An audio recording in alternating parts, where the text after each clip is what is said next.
aspirations of selling for close to $1 billion. All you got to do is you got to stay high. Alright, we're back, ladies and gentlemen. Welcome back, everybody, to another act of Stay Hot. This is Act 40. We're approaching the 50 episode mark, which is going to be quite substantial. Like, imagine once we hit 100 acts.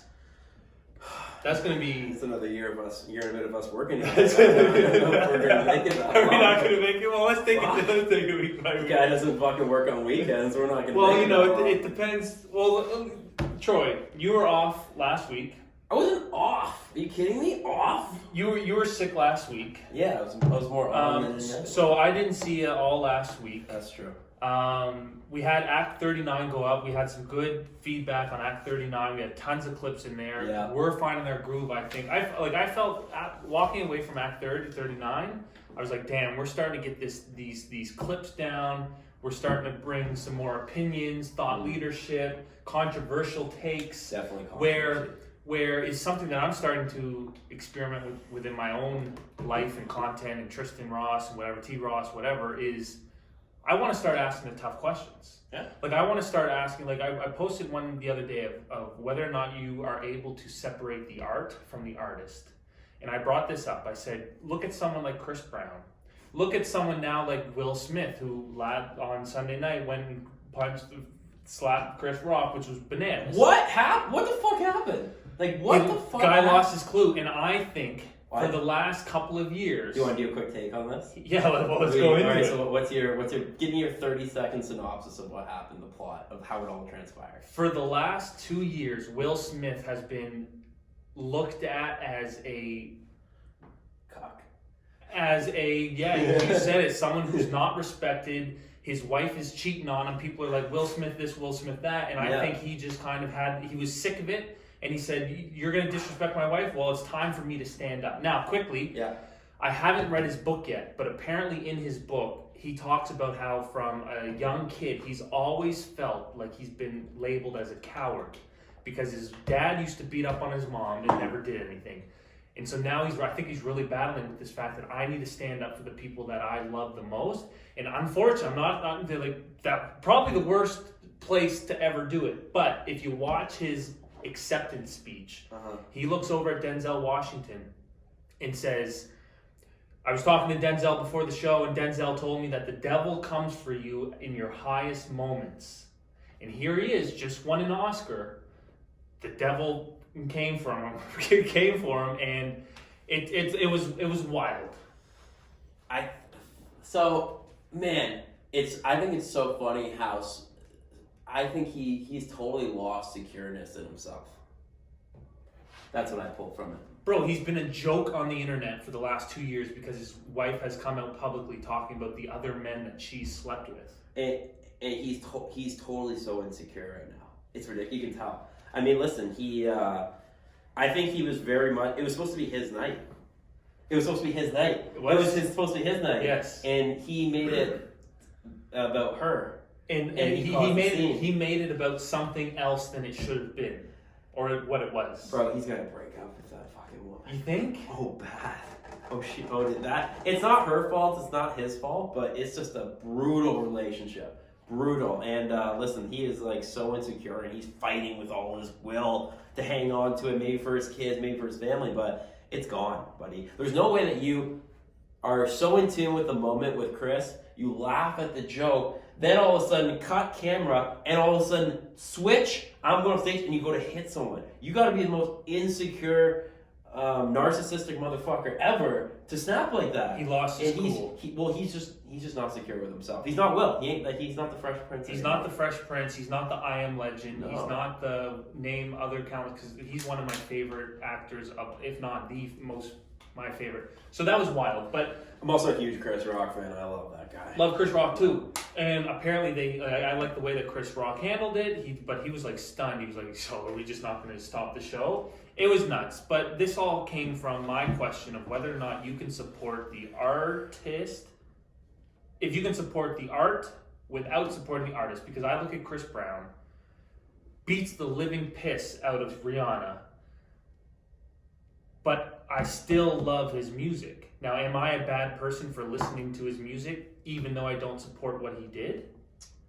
I don't think you're a bad person for liking the song. I mean, Forever is probably an anthem that I grew up to. But hey, Troy, you listening to that is putting money into Just- Chris Brown's pocket. I don't really think like that. I think the song just flashes me back to my first middle school dance, and oh, what a moment that was. Beautiful moment. Beautiful, stunning. I mean, that's what I think. I don't fucking think about Chris Brown. I think about we can have this Agreed. moment and one night. What about- on the dance floor? Another guy, R. Kelly. Okay, let's not take it that far. Let's move on. What do you mean taking it that far? It's the Let's same. move on. Okay, Let's go. Let's Come get on, into sales. But let's these go. these are serious questions, and I thought that your take on the Salesforce AEs was another one of those, like, you're putting your voice out there on Sure. what you think, and I think the world needs more of that. They backed it though. You said you had some AEs DM you, your boys, And they're like, I see no lies. It's a fact. It's cushy.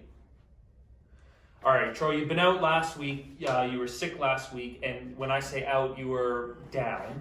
Your energy wasn't as high. Well, had the flu. Take me through your week last week. Yeah, so I came in on Monday. Was in the office on Monday. Just didn't feel good. Was kind of feeling sick, and then Tuesday rolled around. Came back in, and just couldn't, like, again, feeling down. Then Wednesday hit, and I was like floored, like train wreck, totally floored. And it wasn't COVID or anything. It was just a seasonal flu, from what I gathered. But it was nuts because we are, again, going through this fundraising process. Yes. And we had big calls, and we were moving stuff forward, and we have to close stuff, and it's the end of Q1, and sales calls, and like these are big contracts that people are making decisions on, and Right. fiscals, and so even though I was sick, I couldn't be sick in that moment, if that makes sense. And so I had an opportunity. I feel like you always have an opportunity when you're about to wake up. There's like an in-between stage when like you wake up, you're kind of still asleep, and you get like a spark, and either you spark and you get the fuck up out of your ass, or you let that spark simmer, and then you're going back to an hour or 2 hours sleep. It's a decision. You have a decision to make every time you wake And it's up. like 5 seconds long. It's It's like Bill, I'm getting home. I'm going back to bed, and then Right. like you go back to bed, you fuck half your day. You fuck your day. You fuck your day, and I feel, I can't speak for other people, but when I do that, Yeah. I think everyone does it. Did that. I always get up, I'm like, you soft piece of shit. Like I feel guilty after. Yeah. I love it in the moment because Oh. it's the comfort, it's the easy way out. I feel like you always sleep well too in those moments. You it's sleep great. the best. Oh, it's great. But then you wake up, I wake up anxious, being like, damn, I missed out on all this time, I wasted time. I usually wake up to 27 emails, so that's my fucking. And it's the insecurity. worst, or It's- messages and texts and da-da-da-da. It's just like, God damn it, I'm not on the ball. Yeah. Did you feel guilty? Like, so were you in the office after Monday? So no, I was actually Stayed home. at home, but so this was like a big moment for me. So Yeah. when I woke up on the Wednesday, I would have probably gone back to sleep. Maybe remember first week of January when I was sick, when we were both sick with COVID. I went back to bed. Like I went to bed. I was like, oh, we're good, we're fine. It's first week of Jan. Sure. This was like it's opportunity knocking. Like I was like a spark came and I was up. But I knew that like I couldn't make it to the office energy wise. But I was up. I grabbed my computer, I set it up on my kitchen table, I put the lights on, I had my different golf shirts and my shorts, Yeah. and I was dialed. I did not move, I swear to God, from like 9 to 6 for fucking 3 days straight Nice. when I was working at home. And Wednesday was really hard. I actually had an investor call on Wednesday where it got to the point where I turned so red. And one of our like partners who introed the call, who actually put his neck out on the line for us, was on the call. And I was like, hey, by the way, Bill, like I'm fucking not feeling great. Mhm. He goes, oh, don't worry about it. Like you're gonna do great. Like I've never had this before. Like 15 minutes into the flu call with the investor, I start like not catching my breath and like because I talk fast Sure. and like I'm not on the vibe. Sure. My face starts turning red and literally I lose my voice. Like to the point where like it's gone. Wow. Like, and I was choking, and I was like drinking water, have a Gatorade drink, Gatorade trying to save it, You were and I was like, feeling it. and I felt so like out of place in that moment. That was like one of the most uncomfortable circumstances I've ever been on a sales call, and probably since I started sales, because I couldn't talk, I was red, I was dying on the call, and I was like, shit, this guy, I just blew the fucking call, like on the other side, and the guy went to the point where he actually said, like, Troy, like, are you okay that we can reschedule this? And I said, no, because we're not going to, and like, after that, I said, 1 second. I said, got up out of bed. I said, give me 2 minutes. I took a deep breath. I like fucking gathered, like clogged up everything out of my congestion, blew it out, blah, blah, came back. Still had no voice, but I was like, we're going to finish this call. Yeah. Finish the call, and the only thing I was trying to get out of that call was to get another call. So I said, listen, I want to book a demo. Let's do a demo on the next one. Thank you guys so much for your time. I was like, great. And then I booked the demo on the call and got out of there. And that's when Bill sent me the text. I showed you. You showed the text saying, dude, you're like fucking Michael Jordan on these calls, like the flu calls. And I was like, yeah, like I'm just, you can't let opportunity, like, you know, I don't know. I think I take for granted. I think I am so appreciative of like moments and opportunities, right? Yes. And I really truly believe that every single call that you're on, every single connection you make, every single relationship that you establish is an opportunity, is a moment, is something that is very imperative. And and there's a scene from 8 Mile when Eminem's like looking in the mirror right before he goes on those like rap battles, and he's looking down in the mirror, he's like looking right at the guy, and then Cheddar Bomb walks in the room, and he goes, Cheddar Bomb's like, you drew lickety split in the first round, and he goes, is that cool? And he goes, yeah, I don't give a fuck who it is. Okay, like that's right, Cheddar that's Bomb. right. And it was just like he was so dialed to that opportunity, that moment, and I was like, I'm just gonna move on and just kill this. And even though it's funny, like you set, I think as you grow, you set so much your expectation of yourself grows, right? Yes. So like now when I'm on a call, I know exactly the process, I know how to do it. Like if I don't, I know I'm gonna kill every call that I'm 100% on. But this one was like, I wasn't 100%, Yes. but I still did the call better than probably anyone else that could have done the call. Like It's- Jordan's of the flu game. If you didn't take the call, it would have been a 0% effort. If you were 100% healthy, it would have been a 100% call, like your normal call. Yeah. But you went somewhere in the middle, And that was uncomfortable for me. and that's better than 0. Right, but you could have also like floored it, and you could have gone negative. Right. But your percentage output between 0 and 100 was still better than the other founder that fucking firm's going to interview today. That's my mentality. It's like, even though I'm sick today, you know I'm the best fucking founder that you met with. You showed up too. Yeah. You still showed Yeah, up. and I was like, guys, I'm sick. I was very open, transparent about it, but in my mind, I didn't tell him this, but I'm still the best company and founder that you're going to talk to this week. Sure. Talk to this month. Talk to this year. That's it. What do you, I think the Michael Jordan flu game is incredible. Yeah. For one, to relate it to the call, and it's a fun thing to say that, hey, you locked in, you were sick, and like you still performed, but like, why didn't you take the easy way out? Like, why weren't you? Because it would. You had a free pass to be like, no, I don't want to work today, and I should put my health first, and that should be my number one priority. But you were like, no, I'm still gonna go ahead and perform. I knew it wasn't gonna kill me. Like, I think that's the thing, is like, I'm so dialed right now that I know that I'll take a call sick, I'll take a call dead, I'll take a call whenever I want to take the call. Yeah. And the fact that I take the call, I take a step forward. I have to take steps forward. Okay. If I don't show up to a call, that leaves, I didn't take a step forward, and Right. it leaves doubt to creep into my mind, which breeds insecurity and decreases my own projection of myself and our company.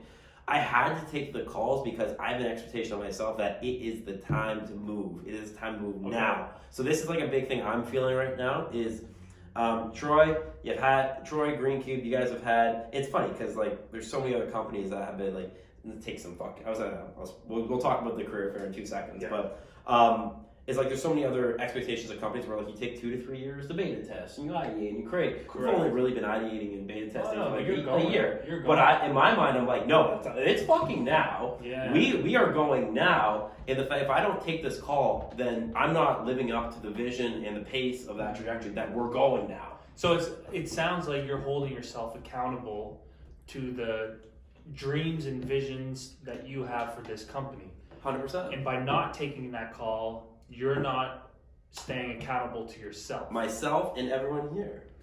That's important. That's in everyone here, right? Like, we got great people here that deserve raises. It's more than you. Oh, fuck yeah. It's like we have great people here that are getting underpaid right now in salary. They deserve raises. We have a person here that we want to hire back for marketing. You deserve a salary. You deserve to get paid.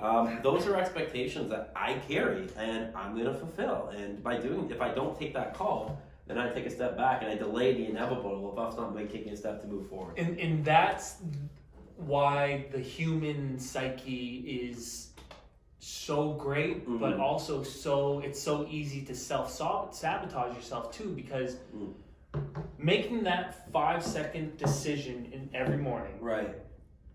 when it's just we're so good at justifying it's ourselves. like just 5 seconds. It's like, correct. I believe it is that, like, picture whether you get the fuck up or you go back or you, Right. or you don't take a step. And we're great at justifying why we should or shouldn't do something. And so choosing to go back to sleep for a little longer, you could be like, yeah, but this will give me more energy and so I can that do leads more. to 1 hour, 2 hours, 3. Now you're up to 1 or 2, and now your day's gone. It's all self-talk. You missed out. You missed talk. You need to hold yourself accountable. And I've seen someone say, if you're working for yourself or you're working out in the gym or you have goals, you should act like you're the boss of yourself and ask yourself what the boss would say. Like if you were working at a restaurant and you decided to show up late, what would the boss say? Right. You're late. Get here fucking early. I think it's good advice for like people that are still learning to take that step, right? Mm-hmm. Like I think like you have to do whatever you can. You have like an internal boss maybe, or You have to. or your conscience when you're starting. I think like eventually like you look in the fucking mirror and you're just up. Yes, You because just you're know. looking at, hey, I promised you something, and Like, I got to get it done. Like I was looking at myself in the fucking mirror all this morning for like, I swear to God, if anyone fucking lived with me, holy shit, like, yo, this guy's a fucking psycho. Like, I swear to God, like, I'm in the mirror like, oh fuck yeah, it's your fucking week. And it's not like I'm like acting like it. I'm like literally just being me, and I'm like, no, like, it's my fucking week. It's our fucking week. Like, this is the time. Like, I have a great feeling. Like, this is it. Why Monday, March 28th, do you think today's your week? We had some big VC calls today. It was just, there's a lot of calls on the docket. It's the end of Q1. And it's a pivotal point in Greencube and Grata. Like, both businesses. It's funny, right? Which both, we haven't brought up yeah. before, I don't think. No. People don't know what Grata is. Yeah. I'm leaving the floor open and whether or not you want to We'll do it on another episode. mention it. We'll We do can it do on another episode. But anyways, there's two businesses, and they're both at pivotal stages, right? And it's both stages where they both businesses have matured. They're both like young, but they both have matured to the point where that kid is ready for fucking college, and it's time to ship both of them off to fucking school. Right. Like It's they time to are. leave the It nest. is here. They have great averages. They're great athletes. They're cerebral. They're good looking fucking children, and it is time for them to get the fuck out of the house and go to school and go to market and raise and grow and blow it up. And I genuinely feel that the time for both of them is now. And the great thing about it is, though, I would not feel comfortable as a parent to let them go and raise and put those expectations on those businesses if I didn't feel bulletproof about both businesses and value props. I can pitch both, I can sell both, investor, clients, everything. The differentiating value props are there now, and it is just that time to ship the children's off, baby, and let's go blow this motherfucker up. So I like the way that you say like the children, because that assumes you as the parent. Daddy.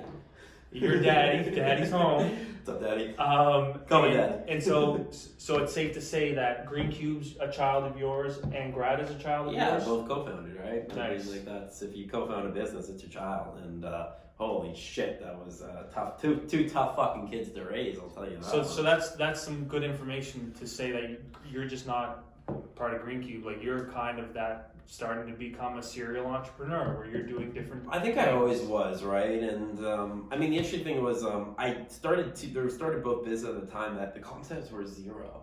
Yeah. One I started with my dad, which was, and I like, that's an emotional one for us, right? There's a whole backstory for that I'll go into probably on a memoir. I would love to. We can do that on another happy. That's an emotional one, and eventually I'm gonna sit here like and tell the story of that because that's a big one. But then Greencube was like my own and my journey. Correct. It was a proof for me, and then I didn't think that both would come. And there's times where this one went up and this one went up, this one went down, this one went up, this one went down, and shit, this one's not going anywhere, this one's going to the moon. And now it's kind of like, well, shit, we're both ready for rocket ships. Like, they want to launch, and it's fucking funny. Like, and people are telling me, like, I've had some VCs that say, you can't do both.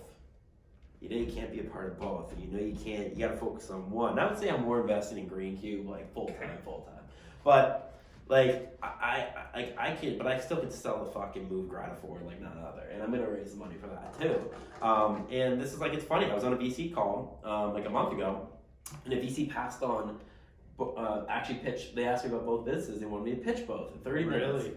Yeah, it's actually a funny story. So it was a VC out in San Fran, and they wanted me to pitch both businesses in 30 minutes. Okay. Both. Nice. Complicated fucking businesses. One's prop tech, tenant engagement innovation for multifamily apartment living. Now I know the pitch, I can do it in a heartbeat. But the other one is like AI prospecting for next gen salespeople. Yeah. B2B, B2C, B2B to B2C, like multiple different, totally different businesses, right? Different technologies, different feature sets, different everything. 1,000%. I can do it now, but in the moment, like I was like, fuck, how the fuck do I pitch that? I can't even pitch one in 30 fucking minutes, right? And the guy said, and it's funny, and what really sucked afterwards was they went, we think you're an amazing entrepreneur, and we think we would back you as a founder, but we just don't have the confidence that you can be run both businesses. Ooh. And it was funny. They asked me on the call, like I knew that they were getting at that. I knew it. That was what they were getting at. Sure. And I was talking up to say on the call, well, yeah, listen, I do see myself as one. I am an advisor technically at Grata currently right now. But they're like, no, the way you talk is you're the fucking CEO of this thing and you're driving it. I said, well, I'm organically driving, so I'm emotionally connected to it, right? And then they asked me, where do you see yourself like in a year or two? And then I hate those questions. I said, listen, I will be involved still with both. One, I'll probably be involved with more than the other. Or I could be Jack Dorsey. You know who Jack Dorsey is? Twitter. And Square. Square. And so he was a CEO of both companies. And where is he now? He is now just a CEO of Square. He stepped down to Twitter. Okay. But he was the CEO of both companies at the time for like 3 or 4 years. He co-founded both. And that's cool because you said, well, if he can do it, why can't I do it? Well, they laughed, but they didn't really laugh. They went, oh shit, that guy's actually kind of fucking nuts enough to actually back and say something like that. Right. And they kind of believed it. And so after saying, listen, if you pick one, we'll back you. Okay. I still never went back to them. That was this week or last week? That was last month. So I had the option here to get our full round funded for one of these companies, but I had to pick one. I wasn't gonna pick one. Oh, pick a company to back. I go fully. Troy, that's massive news because you've been in the state of fundraising for a little while now. 3 months. Aren't you eager to get money in the bank? Yeah, but like, don't tell me to pick one when I know both are gonna go. Damn. That's just like knowing your value. It's like the story of LeBron James when he turned down $10 million from Reebok at 17 years old. Right. He knew Nike was around the corner. He still had to ride the fucking bus for 4 months. That's a risk. Yeah, it is. That's an entrepreneurial risk, and I only say that not because I doubt that you won't get the money, but because someone would hear that and be like, "You fucking idiot! You had the opportunity to get funded and you said no." He told me to choose. I wasn't ready to choose because I didn't want to. That proves that you're confident as hell. Fuck yeah. You're gonna get it done. Yeah, 100%. We're going to. Both are gonna get it done. I'm gonna fucking die before this is gonna work. It's gonna happen. Are you afraid that was the wrong decision? No. I don't even think about it, to be honest. Wow. I was talking to the guy on LinkedIn and he was asking how's fundraising. I'm like, dude, you guys fucked up. Troy! I didn't say that to him. I was like, oh man, you had the chance to go with both. Right. They're both going. Right. And they're kind of like, fuck, dude, a little FOMO. They're a little into it. And I was like, dude, I'm fucking, don't define me as a founder or an entrepreneur the same as you would define every other fucking person. Because that is bullshit. And I'll say it's a cop-out, and I truly believe this. Like, maybe I didn't do the best job in conveying at the time that I was ready to take on both. Sure. Or ready to drive both. Sure. I know for a fucking fact I am. And I'm going to. And it's going to happen. We're going to get this done. And you'll see fucking the Insta stories and the blow-ups and the news articles. Like, this is all happening, like, in the next quarter. It's going to be like, bang, bang, bang. Holy shit, that guy's fucking 30 under 30. Everyone else go fuck themselves. This guy's actually coming out party. It's going to happen. And we can reflect this clip, and it's just gonna go. Like, it's just like it's gonna happen. So, like, I can sit here and say, you fucked up, and then I can organically say that because not like to the guy's face, but say, hey, you're missing out. Because guess what? We closed 300K in ARR like last month. We're cash flow positive on Greencube. Well, Grata's now at 1,000 units in the GTA, scaling to 3,000 units for multifamily apartments.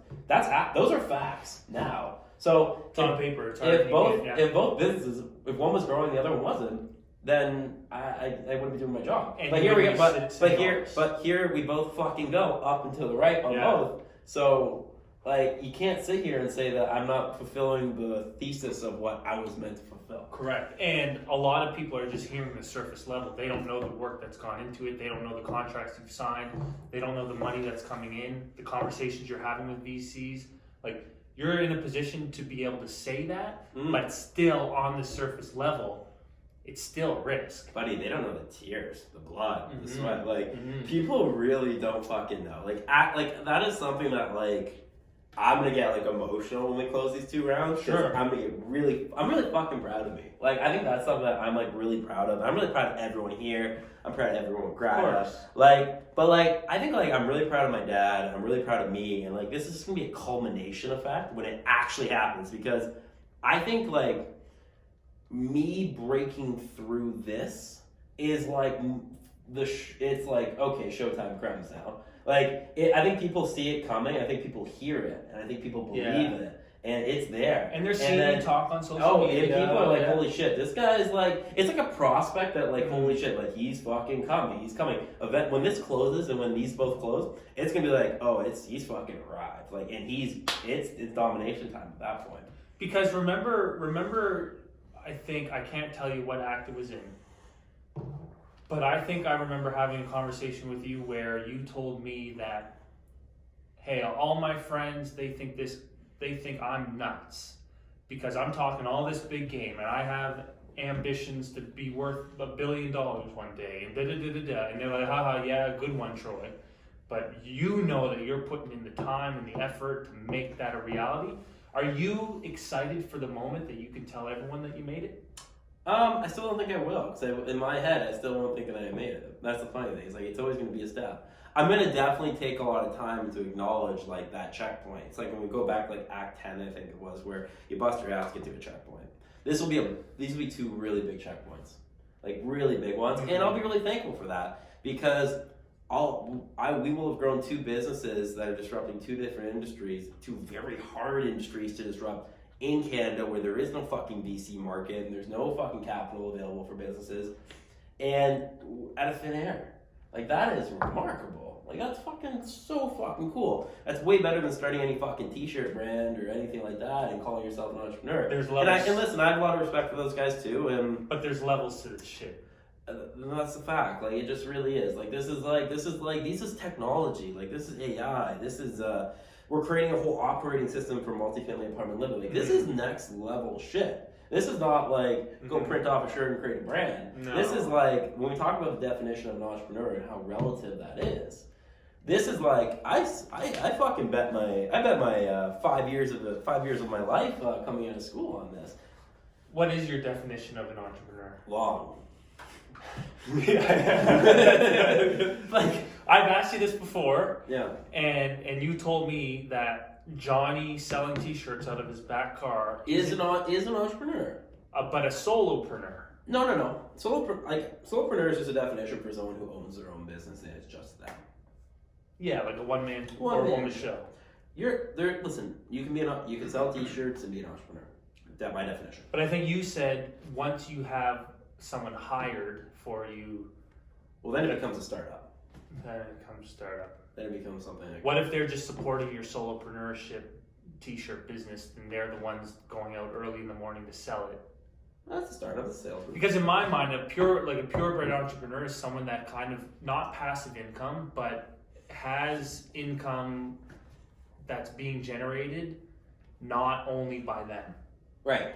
Well, I don't know. I think, listen, my definition of entrepreneur is just someone who, like, is literally my definition, Troy's definition, right? Like, this is not everyone's definition. Like, listen, there's some people that came out of school and started a swimsuit company. I won't name names, but, like, you started a swimsuit company, you got lucky, right? Like, in Toronto, and then you get Forbes 30 or 30. There's people that come out here and they start a mattress company, and it's just they're outsourcing it from China and they're rebranding it and they're getting Forbes 30 or 30, right? Cool, but, like, there's levels to this, man. Like, there really is. And I'm not discounting those brands. I'm not discounting those companies. I'm not discounting any of these people. Good for them. They deserve the money they've made. I'm happy for you guys.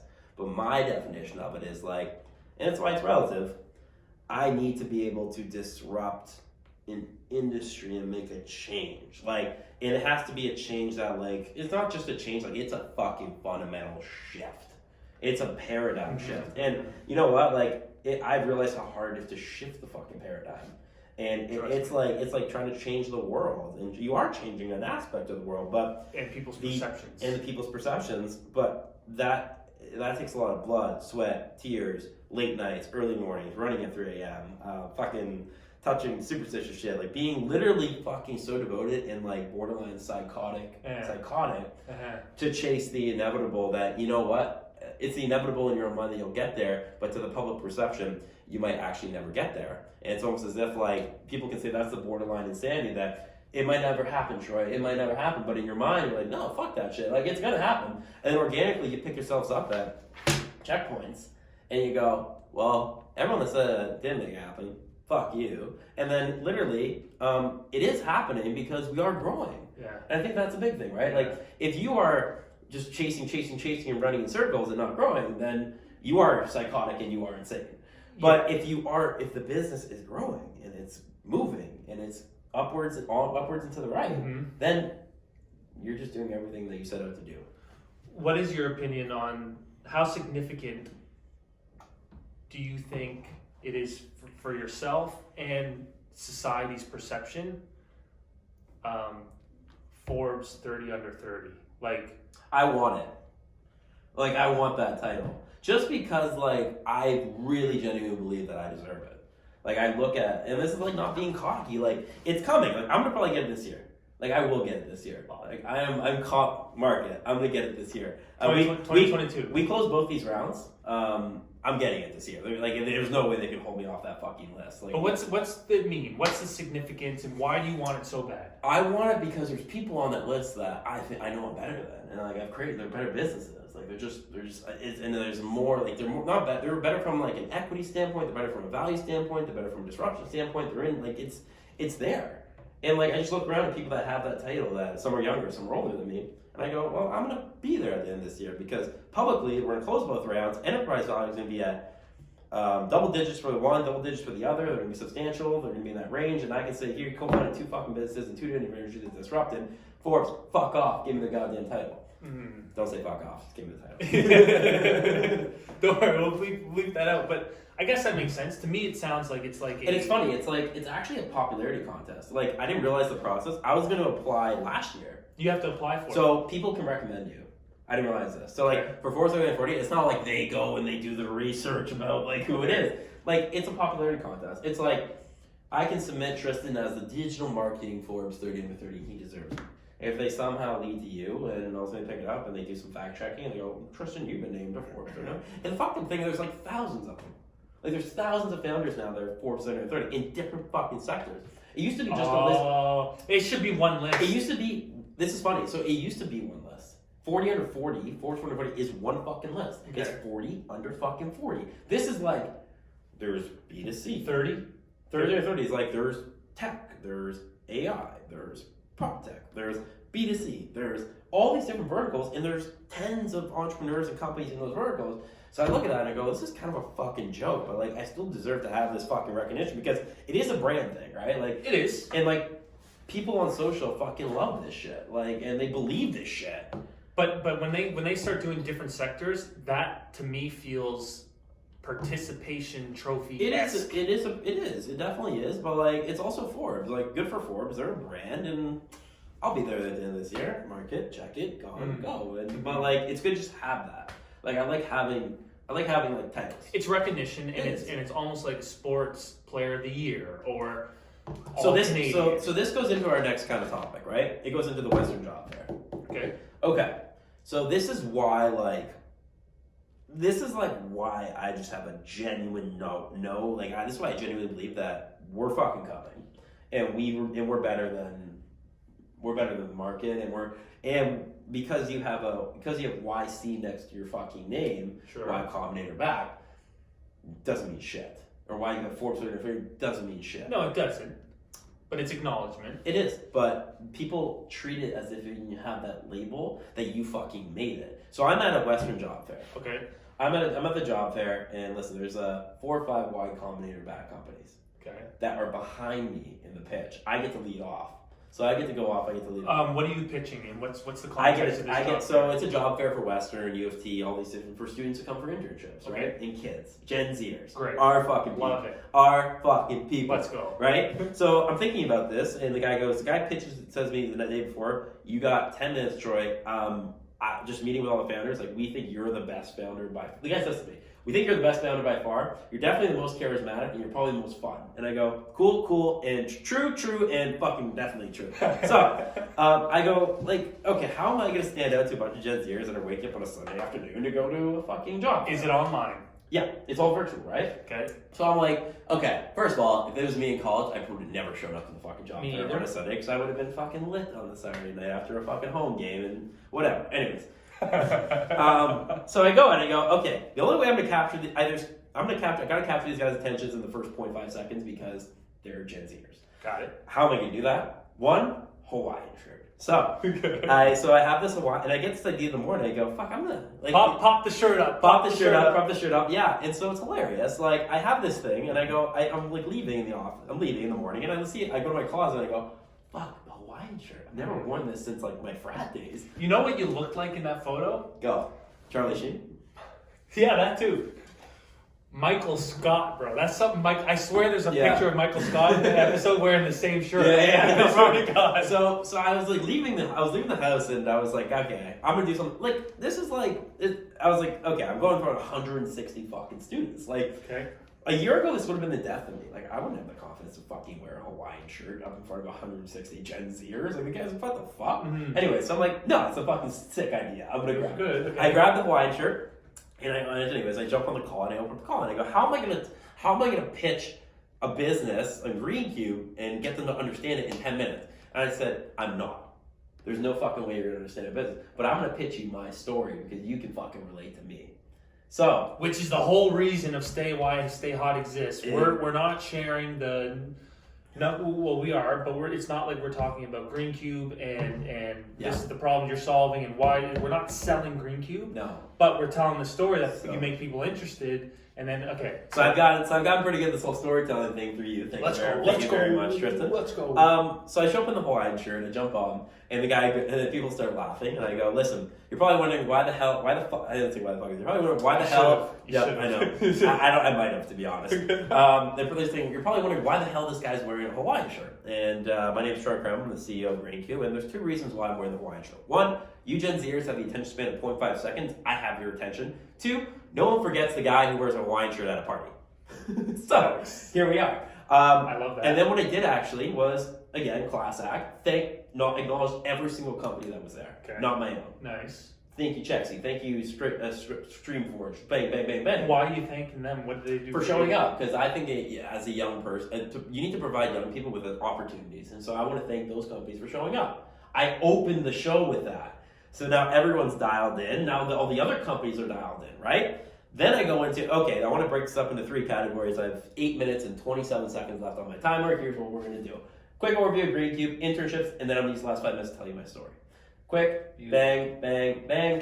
Get the boring stuff out first, kind of. It wasn't boring, it was captivating. It was a beautiful thing. So anyways, I finished with like a minute left to spare. Like, that's how beautiful the fucking thing went. Perfect. So organic. And I'm referencing like bars at Western. I'm doing all this stuff. Like I did my research for the pitch. No different how I would do research for any other sales call or fundraiser or investor call. I'm sitting here thinking that you're preparing for this job fair like you would for a call. Yeah, and I was in my head. I was like marking down. Okay, I'm touching that, touch that. Cool, awesome. Like I was like, awesome. That's where I'm going.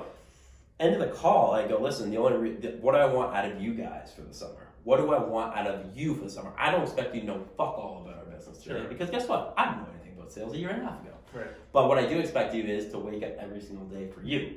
And guess what? You don't have to have the answer to that today, but you have to have the commitment and the effort and the promise to me and our team that you're going to wake up every day for you, which organically, again, will fuel the business, which organically will fuel you getting the most out of your summer, not just as a professional, but as a person as well. We go into breakout rooms after the call. So the founder comes on after me and goes, yeah, fuck, I don't know how the fuck I'm gonna top that. Really? He goes, oh man, okay, like, well, I don't know how I'm gonna top that. But here's my Nice one. Because like guys are going on demoing their product to these kids. And I was like, that's not Wah, wah, wah, well, like, and wah. like, listen, some of the products are really cool. Anyways, not putting those companies down, but they have this thing called breakout rooms after the call. Yep. Breakout rooms where like kids can come and ask questions. Yep. There's 160 students. How many go to yours? You know how many people show up in a breakout room? Oh man. By the time it was over, because students left, it was like down to 103. We had 101 students show up in the Greencube breakout room right after the fucking call. We went first. We had 99% of the interns that were looking to apply for jobs Well done. show up at the Greencube breakout room. I was there for 2.5 hours over because I wanted to really invest in them, and I answered every single one of their questions. Every single one. Because they stayed. Dude, Gen Zers with zero attention span. There was a line of 45 fucking people with their hands up on the Zoom, and they stayed. And it was weird. Like I was answering one person's question, but my question applied to everyone. I tried to incorporate everyone. Which is very smart. How do you provide value to everyone at the same right, time? right. And dude, I was so jazzed. What was one of your favorite questions, or not even a favorite, could have been one that threw you off or you weren't expecting? What's a memorable question? I think they were all like traditional questions, but like my favorite was like the reaction of one of my responses. So there was this girl, this really brilliant comp sci. Western comp sci second year, and she asked like, what do you expect out of me this summer? What do I have to produce? Like, and then she wanted like a concrete answer, like Sure. You have to produce this many lines of code, or you want to do this. And I said, listen, I'm the wrong person to answer that, but I expect you to wake up every day and give your best for us and something like that. Mm-hmm. And she reacted like she kind of smiled and went like, wow, that was really wholesome, and that was like such a genuine response out of someone that I was like captivated by. And I was like, good, like that's what the culture that we're creating here. Wholesome, genuine, honest culture that we're just investing in people at the end of the day. Like that's all we're doing. And here's something this is me thinking out loud, as I love to do. Do you think when I hear her ask that type of question, that kind of makes me think of that the school system that these kids are in right now, they're taught that they need to study these topics and prepare for these types of questions on an exam. Right. And now they're looking at the career world or the job world. What's the word I'm looking for? When you go into the job force, the workforce. Right. They're probably bringing that same mentality, especially a second year. They're bringing that same mentality they think it's going to translate. And in my opinion, it doesn't. Well, listen, I don't think it's like it doesn't. I think like there's people that are applying to our jobs that are 4.3 out of 4.3s, but like they're good. Like they're good, genuine people. Like the talent level coming out of these schools right now, holy shit. I know, but I think a lot of students have this mindset that in order to be successful in your career. Did you? Not at all. In college? I knew that what I was learning in university wasn't going to apply. But were you told to get good marks? Oh yeah. That's the same Of thing course. that they're getting told. But I think the same way that you perform in school isn't the same way that you need to perform in the workforce. Right.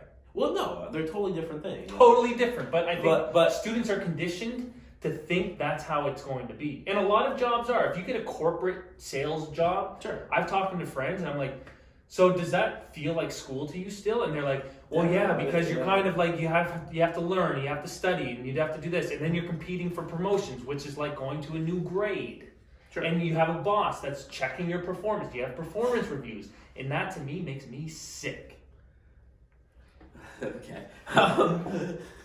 Yeah, okay. I mean, like, I think, like, the biggest thing was, like, I think these kids just, I think these kids are, like, they're one of the most realist and honest generations, I think, out there.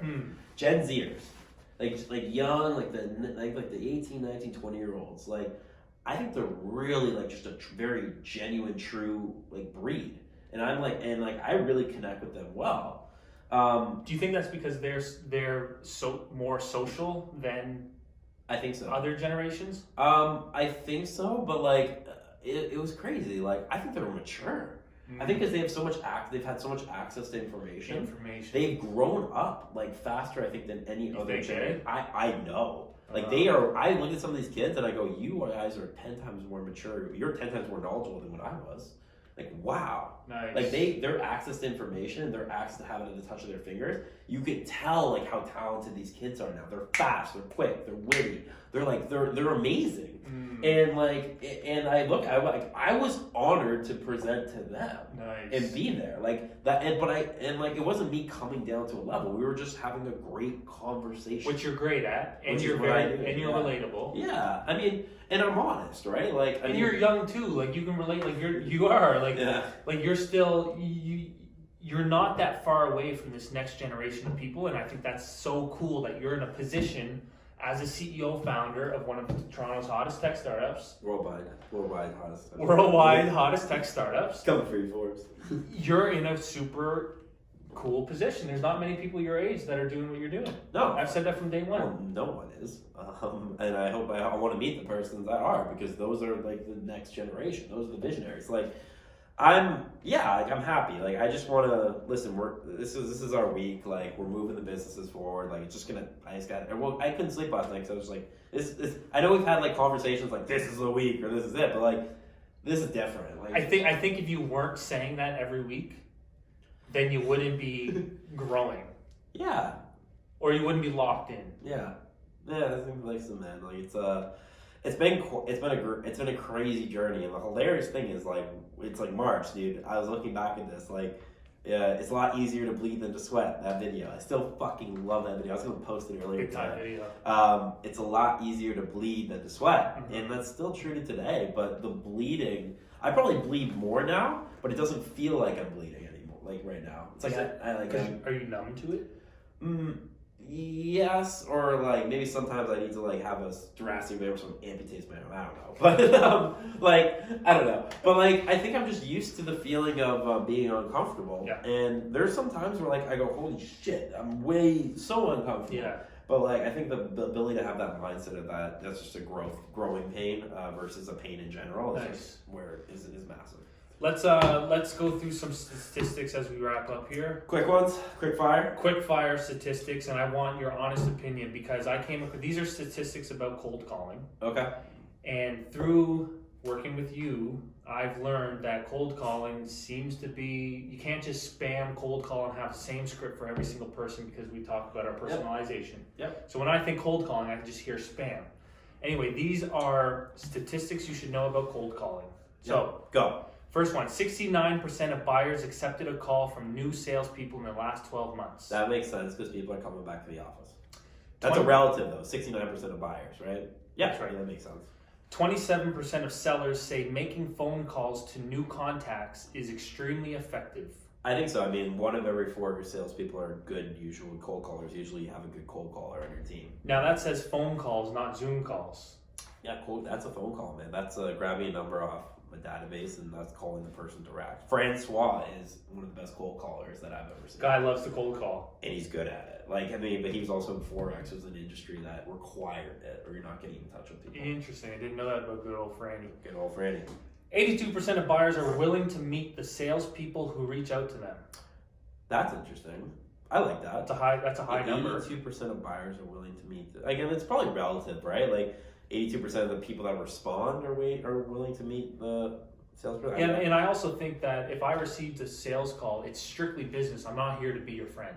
Yeah, I think also like I think like what a lot of people do is like, let's say Anthony reaches out to someone. If Anthony doesn't show up to the first call, then it's weird if Troy shows up. If that makes sense. Like, it was like he's just being a fucking executive assistant for Troy. It's good. I always have my BDR, SDR, sales rep on the first call because it's good to put a face to it. Like, they made that initial connection. I'm just, again, daddy in the room helping. Coaching. Like, I want to be part of the relationship. Let me in on the inner circle. Sure. Okay. 62% of buyers want to hear from sellers when they are actively looking for a solution to resolve a problem, which is interesting because remember the Salesforce clip Act 38 maybe when we talked about the statistic that said a lot of buyers don't want to talk to a salesperson, like the next generation. But it says when they're actively looking for a solution. Yeah, they want an expertise. That makes sense. 2/3 of people want an expert's opinion. 75% of prospects from various industries have attended an event or scheduled a meeting based on unexpected cold calls. 75% of various industries have attended an event or scheduled a meeting based on unexpected. So I cold call you, never met you before, and then I end up inviting Well, that's you the to goal. a job fair. Well, that's the goal of every single, or scheduled a meeting, right? So, the goal of every cold call is to book a Zoom or schedule an in-person meeting, which is like that's your goal. You're not going to close on the cold call. Correct. I've never this isn't the '90s anymore. You want there's yeah. internet nowadays, Yeah. right? So the goal of every cold call is to book a follow-up call, and the follow-up call is usually a formal meeting, and so that 75% of prospects and various things have attended an event. Based on unexpected cold calls. So that's super high, right? Like they're basically saying that 75% of outreach to prospects That's right. originates from a cold call. That's really what that's saying.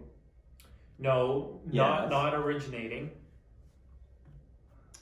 75% of prospects from various have attended an event or scheduled a meeting based on unexpected cold calls. Unexpected cold calls is a form of outreach. They're basically saying that 75% of All outreach. All productive outreach to meetings is through cold calls, which I think is super high. Like, I don't know if it is that high, but I mean, that can also, again, like we got to think about our marketing funnels, right? When someone puts in information on a website and you put in your phone number, you're getting calls. When this is like, it's not just unexpected cold outreach. It's like marketing, it's sales, it's product-led growth. Everything falls into kind of that category. So it's not cold outreach. It's like, it could be warm outreach. It could be a form you filled out, and yeah, I guess that kind of makes sense. So that was Act 40, buddy. It was great to sit down and catch up again with you. Love it. Hey, it's Tristan's birthday this week. We're going out on Thursday. Everybody, come on out. Petty cash. We don't know where we're going yet, but we'll be hanging out here in the office, get some beers, get some fun stuff going. It's going to be a big week for everybody. Let's go. Happy birthday, Tristan. Yeah! Hey, thanks, baby. Ben.